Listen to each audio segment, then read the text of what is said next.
TRE 3 हम लोगों ने पहले आगामी जो टीआरई का विचार किया था तो अगस्त के लिए किया हुआ था। वो अगस्त में टीआरई होगा, लेकिन वो टीआरई 4 होगा। और आप टीआरई 3 को समझ लीजिए, सप्लीमेंट्री टीआरई समझ लीजिए। सप्लीमेंट्री रिजल्ट नहीं आया कोई बात नहीं, लेकिन सप्लीमेंट्री टीआरई आप इसको समझ लीजिए एक तरह से। और वो टीआरई 3 होगा और वो मार्च में होगा। दोस्तों नमस्कार, स्वागत है आपका यूट्यूब चैनल एबी टेक में। दोस्तों बीपीएससी टीआरई 3 और टीआरई 4 को लेकर के बड़ी अपडेट्स निकल के आ रही हैं। पूरा जो भर्ती का कार्यक्रम है बीपीएससी के चेयरमैन जी द्वारा आज लाइव प्रेस कॉन्फ्रेंस में जारी कर दिया गया है। 10 फरवरी से आवेदन भरे जाएंगे और 7 मार्च से 17 मार्च के बीच आपकी परीक्षा करवाई जाएगी टीआरई 3 की। तो इस वीडियो में कंप्लीट आपको लाइव इंटरव्यू में आपको दिखा रहा हूँ, वीडियो को अंत तक देखिएगा। साथ ही साथ आपको बता दें इस भर्ती में बहुत सारे ऐसे अभ्यर्थी जो बाहर हो गए क्योंकि वो आवेदन नहीं कर पाए। एक बार फिर से न्यूज 18 की खबर पर मुहर लगी है और टीआरई 3 परीक्षा की घोषणा कर दी गई है। यानी बीपीएससी चेयरमैन अतुल प्रसाद ने यह घोषणा की है। कह सकते हैं कि जाते जाते ये एक बार फिर से बड़ा इतिहास रचना चाह रहे हैं, क्योंकि इनका कार्यकाल खत्म हो रहा है और निश्चित रूप से एक बड़ी उपलब्धि हासिल करने के बाद क्या लग रहा है सर, टीआरई 3 की आपने कल्पना नहीं की होगी कि हमारे कार्यकाल में हम खुद इसी घोषणा कर पाएंगे? नहीं, मैंने तो नहीं सोचा था इसके बारे में, लेकिन जैसा मैंने बताया कि हमारी तैयारी तो बहुत सुदृढ़ हो चुकी है। हमारा यहाँ पर आयोग में टीम बन चुका है, सॉफ्टवेयर बन चुका है और सब लोग ट्रेंड हो चुके हैं।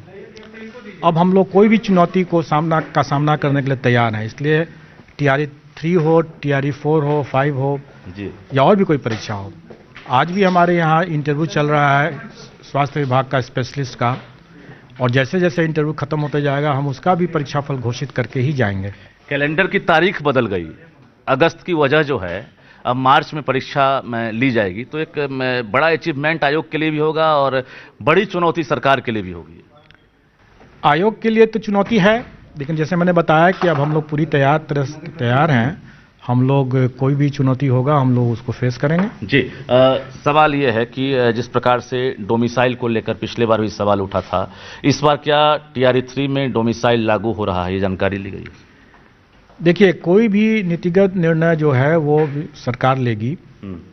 हमारे पास अभी इसके लागू करने की कोई सूचना नहीं है। अपियरिंग कैंडिडेट के लिए क्या कहेंगे, जो कि स्टेट की बात होगी या बाकी जो डीएलएड है, सभी लोग इंतजार में हैं? देखिए, हमें इसके बारे में अभी विभाग से कोई निर्देश नहीं है, तो हम तो अपने पुरानी परिपाटी के रूप से ही करेंगे कि आवेदन की अंतिम तिथि तक उस जो भी अभ्यर्थी होंगे, जो भी आवेदक होंगे, उनको योग्य होना होगा, एलिजिबल होना होगा। जी, नहीं तो हम नहीं लेंगे। अच्छा, ये मैं जरा हम चाहेंगे तारीख के बारे में फिर से बता दें। आपकी फरवरी में क्या तारीख है फॉर्म फिलअप करने की, और एग्जाम कब से कब?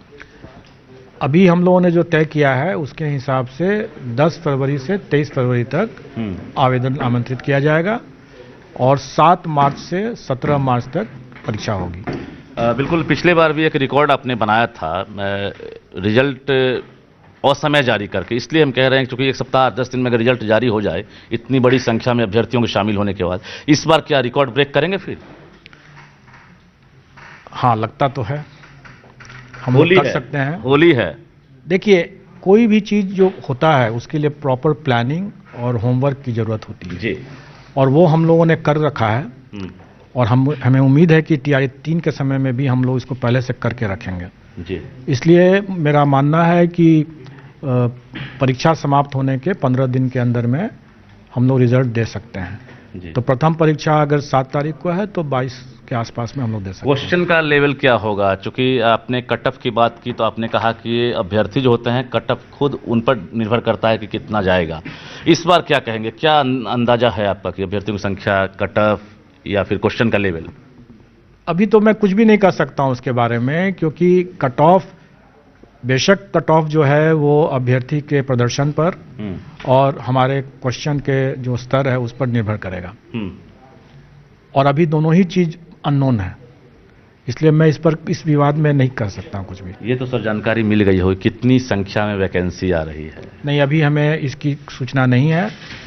जब उसकी सूचना आएगी तो मैं निश्चित तौर पर उसको ही न्यूज बताऊंगा। 18 की तरफ से 3 ऑप्शन दिए जा रहे हैं, एक ऑप्शन क्लिक कर दीजिए सर। 50,000 से लेकर 60,000, 60,000 से लेकर 70,000, 70,000 से लेकर 80,000, 80,000 से लेकर 1 लाख। इसमें से नन ऑफ दीज तो नहीं है सर? मैं इसमें ये कहूंगा कि मोर देन 0, और इससे अधिक मैं कुछ नहीं बोल सकता हूँ। चलिए एक और सवाल सर, चूंकि सप्लीमेंट्री लेकिन रिजल्ट ये एक बड़ी संख्या होगी, छोटी संख्या नहीं है। मेरे बड़ी ऑप्शन के आसपास है। आपका ऑप्शन तो बहुत विस्तृत है और उसमें तो कहीं ना कहीं तो वो फिट करेगा ही। गजब। सप्लीमेंट्री रिजल्ट को लेकर निराशा हाथ लगी। अभ्यर्थी की तरफ से अगर बात किया जाए तो उन्होंने अतुल प्रसाद का नाम लिया कि वो तो बहुत प्रयास किया, अपने अंतिम रिमाइंडर भी डाला था, वो भी 25 तारीख वाला पत्र वायरल हो गया। क्या लग रहा है कि जाते जाते आपके अंदर एक मलाल रह गया कि TRE 2 के अभ्यर्थियों के लिए आपने घोषणा कर दी थी लेकिन रिजल्ट नहीं जारी हो सका? देखिए, पहली बात कि लोग इसको ज़्यादा समझ रहे हैं। मैंने ये घोषणा किया था कि मैं इस पर काम कर रहा हूँ।